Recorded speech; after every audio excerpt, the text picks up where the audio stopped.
Hello friends, welcome to village recipes. இன்றைக்கி நம்ம காடை கிரேவி எப்படி செய்யலான்னு பார்க்கலாம். நான் முதல்ல காடையை க்ளீன் பண்ணி எடுத்து வச்சுருக்கேன். ஸோ ஃபஸ்ட்டு நம்ம மேரினேட் பண்ணி வச்சுக்கலாம். காடையில் 1 டேபிள் ஸ்பூன் போல் மஞ்சள் தூள், 2 டேபிள் ஸ்பூன் போல் மிளகாத்தூள், 1 டேபிள் ஸ்பூன் போல் தனியாத்தூள், 1 tablespoon chicken masala, 1 tablespoon garam masala, 1 tablespoon ஜீரகத்தூள், 1 டேபிள் ஸ்பூன் மிளகுத்தூள் இதெல்லாமே சேர்த்துக்கலாம்.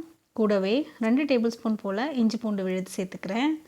அது கூட காடைக்கு தேவையான அளவு உப்பு சேர்த்துக்கலாம். நான் புளிக்காத தயிர் எடுத்து வச்சுருக்கேன் 2 டேபிள் ஸ்பூன் போல், அதையும் இது கூட ஆட் பண்ணிக்கிறேன். 1/2 மூடி லெமன் புழிஞ்சு விட்டுக்கலாம். இது எல்லாமே சேர்த்ததுக்கப்புறமா நல்லா ஒரு முறை கலந்து விட்டுடலாம். எல்லா மசாலாவும் காடையில் படுற மாதிரி நல்லா மேரினேட் பண்ணிடணும். இந்த மேரினேட் பண்ணதுக்கப்புறமா 20 மினிட்ஸ் நம்ம அப்படியே ஊற விட்டுடலாம். 20 மினிட்ஸ்க்கு அப்புறம் தான் நம்ம கிரேவி செய்ய போகிறோம்.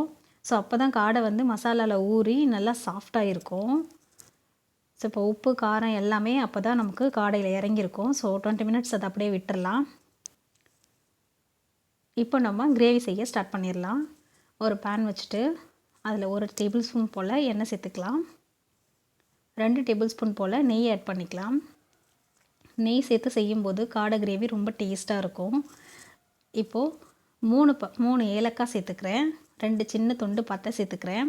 5-6 பல் போல் கிராம்பு, 1 டேபிள் ஸ்பூன் சோம்பு இதெல்லாமே சேர்த்து வெடித்து வந்ததுக்கப்புறமா 2 மீடியம் சைஸ் வெங்காயம், 1 பெரிய தக்காளி கட் பண்ணி எடுத்து வச்சுருக்கேன். அதையும் உள்ளே சேர்த்துக்கலாம். இது எல்லாமே சேர்த்ததுக்கப்புறமா கண்ணாடி பதம் வர்ற அளவுக்கு நல்லா வெங்காயத்தையும் தக்காளியும் நல்லா வதக்கி விட்டுறணும். கூடவே 2 கொத்து கருவேப்பிலை இலையும் சேர்த்துக்கலாம். வாசனை ரொம்ப நல்லாயிருக்கும். ஸோ இந்த மாதிரி சேர்த்ததுக்கப்புறம் நல்லா கலந்து விட்டுடலாம்.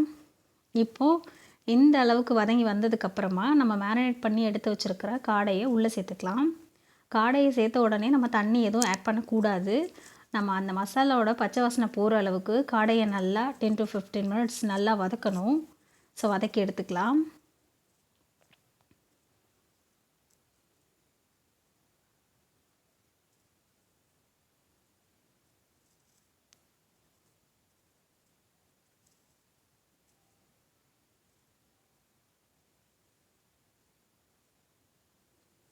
ஸோ இப்போ 10 நிமிஷத்துக்கு அப்புறம் பார்த்தீங்கன்னா காடை நல்லா மசாலா வாசனைலாம் போய் நல்லா வதங்கி வந்திருக்கு. ஸோ இந்த ஸ்டேஜில் நம்ம ஆல்ரெடி மேரினேட் பண்ணி எடுத்து வச்சுருந்த பவுல் இருந்தது இல்லையா, அதுலேயே நமக்கு தேவையான அளவு தண்ணி ஆட் பண்ணி அதை அலசி இதிலேயே ஊற்றிடலாம். ஸோ காடைக்கு தேவையான அளவு தண்ணியை சேர்த்துட்டு நல்லா ஒரு முறை கலந்து விட்டுருங்க. மசாலா எல்லாமே கலந்து வர்ற அளவுக்கு நல்லா மிக்ஸ் பண்ணி விட்டுடலாம். இப்போது ஒரு 15 நிமிஷம் இது நல்லா கொதித்து வரணும். கொதித்து தண்ணி எல்லாமே ஓரளவுக்கு சுண்டி வரணும். ஸோ அப்போ தான் வந்து காடை வந்து ரொம்ப டேஸ்ட்டாக இருக்கும். ஸோ இருக்கட்டும்.